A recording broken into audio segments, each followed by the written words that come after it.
케빈, 네가 이럴 줄이야. FOMC 이후에 트럼프 대통령이 이렇게 되뇌었을 수도 있어요. 그리고 트럼프 대통령 마음속뿐만이 아니라 오늘 코스피의 마음속에서도 굉장히 이상한 장면들이 연출이 됐는데, 삼성전자와 SK하이닉스는 시장을 끌어올렸고 코스피는 신고가를 또 찍었죠. 9106까지 갔다가 지금은 약 9072, 사상 최고가 경신이에요. 오늘만 지금 2.3%가량 상승. 그런데 참 이상했던 게, 금일 새벽에 분명히 케빈 워시는 매파적인 뉘앙스를 보였는데도 미국 장과는 다르게 코스피는 결과가 계속 좋게 나오고 있어요. 자, 일단 이 퍼즐의 모든 것을 끼워 맞춰보려면 오늘 새벽에 있었던 FOMC로 되돌아가야 됩니다. 단순하게 이야기하자면 이런 이야기가 많이 나오죠. 케빈 워시가 첫 회의 때부터 트럼프 대통령을 배신했다? 금리는 안 내렸고 점도표에도 올해 금리를 올려야 한다는 사람이 절반이나 나왔고, 위원들 중에서요, 시장도 지금 은근히 그렇게 받아들였죠. S&P 500은 떨어졌고 이념물 국채금리는 뛰었고 달러는 강세를 보였어요. 그리고 대부분 미디어, 기사의 제목들은 헤드라인이 비슷했죠. 케빈 워시, 그 남자 생각보다 매파적인데? 그런데 이번 회의를 보면서 계속 이상한 장면이 눈에 아른아른 거려요. 숫자가 하나 떠오르죠. 12대 0. 이번 FOMC 표결 결과예요. 전원 찬성, 만장일치. 그런데 바로 다음 장면을 보면 또 이상해지죠. 점도표에서는 18명 중 9명이 올해 금리 인상을 원했습니다. 그것도 6명은 2번 인상을 생각한다. 트럼프 대통령이 누군지 아마 지옥 끝까지 쫓아갈 거예요. 여기서 질문이 생기죠. 잠깐만, 절반은 금리를 올리고 싶어 하는데 어떻게 표결은 12대 0이 나왔지? 더 이상한 게 있죠. 그 18개의 점 중에 정작 의장인 케빈 워시의 점은 없었다. 본인이 안 찍었어요. 여기서 대부분 사람들은 두 가지 해석을 하죠. 첫 번째, 워시가 졌다. 두 번째, 워시가 트럼프를 배신했다. 그런데 이번 회의를 하나씩 뜯어보니까 둘 다 조금씩 이상해요. 솔직히 하나하나 디테일을 따라가 보면은 이번 FOMC에서는 승자도 패자도 없었다. 매파도 원하는 걸 얻었고 워시도 원하는 걸 얻었어요. 그리고 가장 흥미로운 거는 워시는 자기 의견을 표결에서 증명하려고 하지 않았죠. 대신 연준이라는 조직이 앞으로 어떻게 움직일지 게임의 규칙 자체를 바꾸는 쪽을 선택했습니다. 쉽게 말하면 이번 FOMC는 금리 회의라기보다 새 의장의 연준을 어떻게 운영할지를 보여준 첫 작품에 가까웠다. 그리고 이걸 이해하면 왜 워시가 자기 점을 일부러 빼버렸는지, 왜 트럼프가 화를 내지 않았는지 또 모르죠. 다 끝나고 나서 전화통화 몇 번 했을 수도 있어요. 시야 좀 살살하지. 왜 시장은 처음에 놀랐다가 다시 계산기를 두드리기 시작했는지, 그리고 이게 어떻게 금일 코스피 장까지 연결이 됐고 더불어 진짜 승부가 왜 9월 FOMC에 남아있는지 전부 하나의 그림으로 귀결됩니다. 그래서 오늘은 케빈 워시의 첫 FOMC가 누가 이겼는지가 아니라 도대체 누가 무엇을 가져갔는가, 그 이야기부터 봐야겠죠. 이거 트럼프가 사람 잘못 뽑았네. 이번 FOMC 성격 보면 그렇게 생각할 수도 있겠지만 일단 되돌아왔으니까. 왜냐면 지난해부터 공개적으로 이야기했죠. 트럼프 대통령이 금리를 내릴 사람이 필요하다. 경제가 좋은데도 금리를 너무 높게 유지하는 건 말이 안 된다. 심지어 케빈 워시를 의장으로 지명할 당시에도 비슷한 취지의 발언을 했죠. 쉽게 말하면 시장도, 언론도, 투자자도 워시가 오면 금리는 조금 더 쉽게 내려가겠구나, 이런 기대를 어느 정도 가지고 있었어요. 그런데 첫 회의부터 결과가 묘했죠. 금리는 동결. 점도표를 보니까 절반은 올해 금리 인상을 생각하고 있고 물가 전망은 오히려 크게 올라갔고, 기자회견에서는 우리는 물가 안정을 반드시 달성할 것이다. 이게 뭐야 진짜. 2% 목표는 그대로다. 이런 상당히 강한 표현까지 나왔어요. 그래서 자연스럽게 이런 해석이 나오죠. 케빈 워시, 너 맞아. 그런데 여기서 한 장면이 머릿속에 떠오를 수가 있어요. 5월 22일 워시 취임식 때 그 자리에서 트럼프가 했던 말이 있죠. 독립적으로 해라. 나를 보지 말고 누구도 보지 말고 네 할 일을 해라. 이 말이 꽤 이상할 수가 있는 게, 평소에는 금리를 내려야 한다, 경제가 좋은데 금리를 올리면 안 된다, 이렇게 이야기하던 사람이 정작 자신이 직접 선택한 연준 의장에게는 알아서 해, 공개적으로 말한 거예요. 물론 정치적인 수사였을 수도 있죠. 진심? 그건 아무도 몰라요. 그런데 중요한 건 일단 이 한마디가 워시에게 숨쉴 공간을 한번 만들어줬다. 만약 첫 회의부터 워시가 완전히 비둘기적인 모습을 보였다면 사람들은 이렇게 말하겠죠. 역시 정치가 연준을 장악했네. 반대로 첫 회의부터 독립적인 모습을 보여주면 시장은 적어도 새 의장이 정치적인 압력만 보고 움직이는 사람은 아니구나, 이렇게 평가할 가능성이 높아요. 그리고 여기서 이번 회의를 다시 보면 조금은 다른 그림이 보인다. 이번 회의에서 워시는 자신이 원하는 걸 전부 얻지는 못했어요. 점도표는 매파적으로 나왔고 위원 절반은 금리 인상을 생각하고 있었고 물가 전망도 크게 올라갔죠. 그런데 워시도 그냥 당한 게 아니었어요. 오히려 아주 중요한 것들을 가져간 거예요. 성명서가 대폭 짧아졌죠. 시장에 힌트를 던지는 포워드 가이던스는 사실상 사라졌습니다. 그리고 무엇보다 정작 자기 자신의 점은 제출하지 않았죠. 이 장면이 굉장히 상징적이었던 게, 워시는 내가 여러분을 설득해서 내 의견으로 만들겠다 보다 시간을 두고 연준이란 조직 자체를 내가 원하는 방향으로 개조하겠다. 쉽게 말하면 이번 FOMC는 누군가 크게 이기고 누군가 크게 진 회의라기보다는 각자 필요한 것을 하나씩 가져간 협상에 더 가까웠다. 매파 위원들은 강한 점도표와 높은 물가 전망을 얻었고, 워시는 새로운 연준 운영 방식과 앞으로의 주도권을 얻은 거예요. 그리고 이 구조 때문에 트럼프 대통령도 아주 애매한 위치에 서 있게 됩니다. 왜냐하면 워시를 공개적으로 공격하는 순간 가장 먼저 문제가 되는 사람이 바로 트럼프 본인이기 때문이죠. 독립적으로 하라, 이렇게 말했던 사람이 첫 회의가 마음에 안 든다고 바로 공격을 한다. 본인의 말과 정면으로 충돌하게 되죠. 그래서 이번 FOMC를 보면서 우리가 던져야 될 질문은 워시가 트럼프를 배신했는가? 이것보다는 오히려 워시는 어떻게 트럼프와도 싸우지 않고 매파 위원들과도 정면 충돌하지 않으면서 자기 시간을 벌었을까입니다. 그리고 그 질문의 답이 이번 회의에서 가장 큰 화제가 됐던 바로 그 장면, 의장인데도 자기가 점을 찍지 않은 이유로 아주 긴밀하게 이어지죠. 케빈 워시가 이렇게 말하죠. 제가 바로 그 빠진 점입니다. 기자회견장이 싸해져요. 자, 정말 그랬다는 게 아니에요. 여튼 왜냐하면 연준 의장이 자기 점을 안 찍는 거는 굉장히 드문 일이에요. 그럼 여기서 가장 쉬운 해석이 나오죠. 자기 의견 밝히기 싫은 거 아니야? 책임지기 싫지 너. 매파인지 비둘기인지 욕먹기 싫잖아. 아 이거 박쥐 같은 녀석이네. 충분히 가능한 해석인데 근데 회의를 처음부터 끝까지 연결해서 보면은 조금 다르게 보여요. 오히려 워시는 자기 의견을 숨긴 것보다는 자기 의견보다 더 큰 걸 보여주려고 했다. 이게 무슨 말이냐. 학교 조별과제를 생각해보면은 발표하는 팀장이 있죠. 그런데 팀장이 마지막에 이렇게 말합니다. 제 의견은 중요하지 않아요. 팀 전체 의견을 봐주세요 여러분. 이 말을 하는 순간 사람들의 관심은 팀장에서 팀 전체로 이동. 워시가 한 것도 비슷하죠. 이번 회의에서 중요한 건 의장이 어떻게 생각하냐가 아니라 위원회 전체가 어떻게 생각하냐. 여기로 시선을 옮겨버린 거예요. 그리고 결과적으로 시장은 18개 점에 집중하게 됩니다. 그 안에는 올해 한 번 이상 금리를 올려야 한다는 사람이 9명, 2번 올려야 한다는 사람이 6명. 상당히 매파적인 그림이 들어있었죠. 그런데 여기서 재미있는 현상이 하나 생기죠. 만약 워시가 비둘기점을 찍었다면 어떻게 됐을까? 사람들은 트럼프가 뽑은 사람이 금리 인하하려고 한다. 공격했을 거예요. 반대로 매파적인 점을 찍었다. 이번에는 트럼프를 배신했다. 공격을 받았겠죠. 그런데 아예 안 찍어버리니까 이 싸움 자체가 성립하지 않아요. 이번 회의의 주인공은 워시가 아니라 위원회 전체가 되어버렸으니까. 그래서 박쥐 같다는 생각을 할 수도 있지만은 이쪽도 아니고 저쪽도 아니고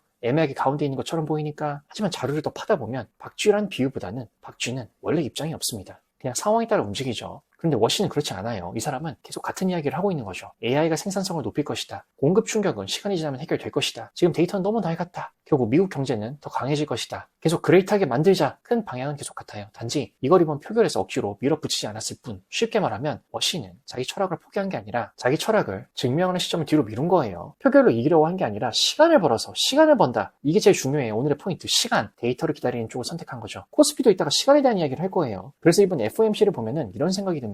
워시는 자기 점 하나를 포기한 대신에 더 큰 걸 얻으려고 했다. 내 점을 보지 마세요. 위원회 전체를 봐야죠. 그리고 동시에 시간이 지나면 내 이야기가 맞는지 데이터가 증명해 줄 거다. 이런 메시지를 던진 거예요. 그렇기 때문에 여기서 아주 중요한 포인트. 트럼프도 공개적으로 비판을 하거나 비난을 하거나 화를 내거나 공격할 포인트가 없어진 거예요. 왜냐? 워시가 아예 자기 점을 뺐다. 그럼 이제 남은 그림은 이거죠. 18명의 위원이 자기 생각을 냈다. 위원회 전체가 이런 판단을 했다. 의장은 그 과정을 관리했다. 조율자로서 누구 한 사람의 의견으로 몰아가기 어려운 구조를 만들어버린 거예요. 쉽게 말하면 워시는 이번 회의를 케빈 워시 대 트럼프, 예전에 제롬 파월 대 트럼프 이런 구도가 아니라 연준 위원회 전체의 집단적 판단이라는 구도로 바꿔놓은 거죠. 그래서 트럼프 입장도 애매해요. 이거 이란을 공격하는 것 같은데 지금? 누구랑 협상해야 될지도 모르고 누구랑 사인을 해야 될지도 모르고 누구를 공격해야 될까? 워시를 공격하기에는 워시는 자기 점이 없어요. 위원회를 공격하기에는 18명 전체를 상대로 싸워야 됩니다. 게다가 트럼프 본인이 이미 취임식에서 말했죠. 독립적으로 해라. 그러니까 지금 공개적으로 화를 내는 순간 워시보다 자기 자신의 말과 먼저 충돌하게 되죠. 비즈니스적으로도 수지타산이 맞지가 않아요. 즉 한마디로 워시는 애초에 싸움이 벌어질 무대를 치워버렸다. 발로 뻥 차버렸죠. 상대를 이기려고 한 게 아니라 상대가 싸울 이유 자체를 줄여버린 겁니다. 그래서 이번 FOMC를 다시 보면 조금 다른 그림이 나오죠. 매파는 얻을 걸 얻었어요. 강한 점도표, 높은 물가 전망, 강경한 성명서, 워시도 얻을 걸 얻었습니다. 동결, 점도표에 개인 책임 제거, 포워드 가이던스 축소, 이거 되게 부담스럽잖아요. 그리고 새로운 태스크 포스, 각자 자기 영역에서 필요한 걸 얻어갔어요. 그러니까 굳이 전쟁을 할 필요가 없다. 그런데 여기서 가장 재미있는 부분이 있죠. 많은 분들이 이번 회의를 보고 워시는 매파가 다 됐네, 또는 워시는 아직 비둘기네, 둘 중 하나를 고르려고 해요. 그런데 이번 회의가 오히려 정반대의 이야기를 하고 있습니다. 워시는 자기 철학을 버린 것도 아니고 매파에게 굴복한 것도 아니고 오히려 지금 당장의 표결보다 더 긴 게임을 하고 있어요. 그리고 그 긴 게임의 힌트가 이번 기자회견에서 계속 반복해서 등장했던 세 가지 단어 속에 숨어있죠. 공급 충격, AI, 그리고 지금 데이터는 너무 올드 패션, 낡았다, 부닥다리다. 이 세 가지를 연결하면 워시가 왜 이번에는 매파처럼 행동하면서도 속으로는 다른 그림을 그리고 있는지 조금씩 이해가 되기 시작해요. 솔직히 앞서서 워시는 분명히 매파적인 발언을 했어요. 점도표도 강했고 물가 전망도 올라갔고 기자회견에서도 우리는 가격 안정을 반드시 달성할 것이다. 시장도 그렇게 받아들였죠. 그런데 기자회견을 끝까지 들어보면은 이상한 이야기를 계속 반복해요.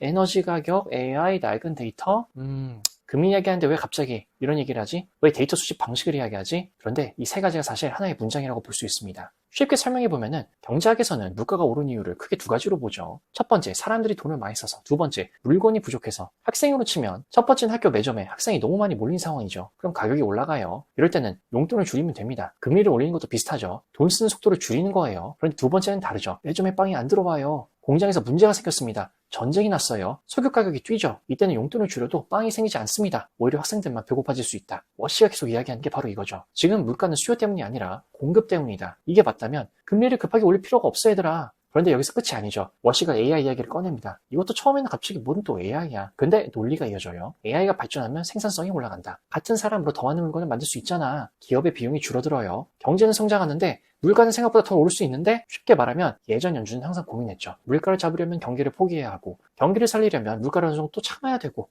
둘 중 하나를 선택해야 됐어요. 그런데 워시가 말합니다. 잠깐만 AI 때문에 그 공식 자체는 바꿀 수 있어 얘들아. 경제도 성장하고 물가도 안정될 수 있다. 그리고 마지막으로 워시는 데이터 이야기를 하죠. 굉장히 흥미로운 부분인데 지금 중앙은행 데이터는 너무 낡았다. 응답률도 떨어지고 한 세대 전 방식으로 만들어지고 있다. 반면 민간 기업들은 이미 실시간 데이터를 보고 경영을 한다는 거예요. 이게 왜 중요하냐? 만약 온도계가 고장났는데 계속 그 온도계만 보고 있다면 어떻게 될까? 실제 열은 내려갔는데 계속 뜨겁다고 하는 거예요 지금. 그런 이야기를 하고 있는 거죠. 우리가 보는 인플레이션 숫자는 현실을 조금 늦게 따라가는 건 아닐까 얘들아. 여기까지 보면 공급 충격, AI, 낡은 데이터 전부 하나의 그림으로 연결됩니다. 결론은 같죠. 지금 보이는 인플레이션이 생각보다 오래가지 않을 수 있어. 그렇다면 굳이 무슨 금리를 그렇게 급하게 올리냐. 여기서 많은 사람들이 질문을 해요. 그럼 워시 비둘기잖아. 그런데 이거는 그렇게 단순한 문제가 아니에요. 워시는 자기 전략이랑 방향성을 버리지 않았어요 아직. 그리고 이번 회의에서 그걸 억지로 증명하려고도 하지 않았습니다. 왜냐하면 지금 인플레이션 숫자가 높은 상황에서 처음부터 너무 비투기적으로 행동을 한다. 시장이 저거 정치 때문에 저러네. 물가를 너무 가볍게 보네. 야 기저귀는 사봤냐? 그래서 이번 회의를 보면은 워시가 조금 다른 선택을 했죠. 전략적으로. 지금은 신뢰,